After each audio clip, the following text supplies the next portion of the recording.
একদিকে যখন আরজিকরের ঘটনায় উত্তাল রাজ্য রাজনীতি, তখনই টানা বর্ষণ এবং বাঁধ থেকে জল ছাড়ায় বানভাসী পশ্চিম মেদিনীপুরের বিস্তীর্ণ এলাকা, বিশেষ করে ঘাটাল, দাসপুর, কেশপুর, ডেবরা, পাঁশকুড়া, পিংলা সহ খড়গপুর গ্রামীণ এলাকা।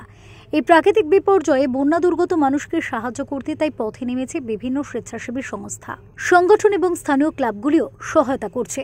বিস্কুট, চিড়ে, মুড়ি সহ শুকনো খাবার, সে সঙ্গে প্রয়োজনীয় ট্রিপল, মেডিসিন সহ যাবতীয় জিনিসপত্র তারা পৌঁছে দিচ্ছেন দুর্গত এলাকার মানুষদের মধ্যে।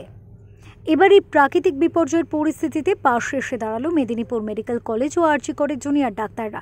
শনিবার কেশপুরের টাবাগ এরিয়া এলাকাতে জুনিয়র ডাক্তারদের উদ্যোগে একটি সহায়তা শিবিরের আয়োজন করা হয়। দুটি মেডিকেল কলেজ থেকে প্রায় 30 জন জুনিয়র চিকিৎসক এই ক্যাম্পে উপস্থিত ছিলেন।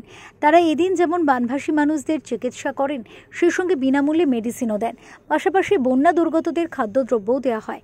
তাদের এই ক্যাম্পের ফলে উপকৃত হয় শতাধিক মানুষ। জুনিয়র চিকিৎসকেরা এই শিবিরের নাম দিয়েছেন অভয় রিলিফ ক্যাম্প। ভালো, এই পরিষেবা মানুষের সবারই উন্নতি সাধন হচ্ছে, সবারই রোগ সুস্থ হচ্ছে।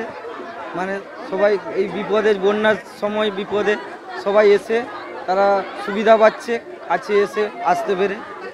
ত্রাণ পেয়েছেন? হ্যাঁ। কি ত্রাণ পেলেন?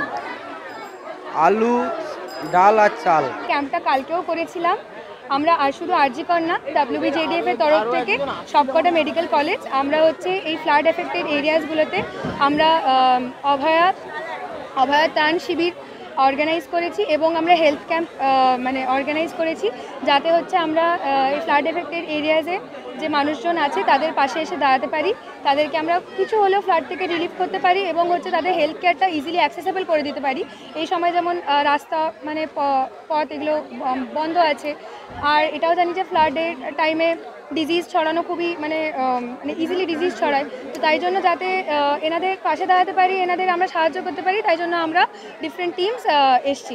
ব্যুরো রিপোর্ট, ওঙ্কার বাংলা।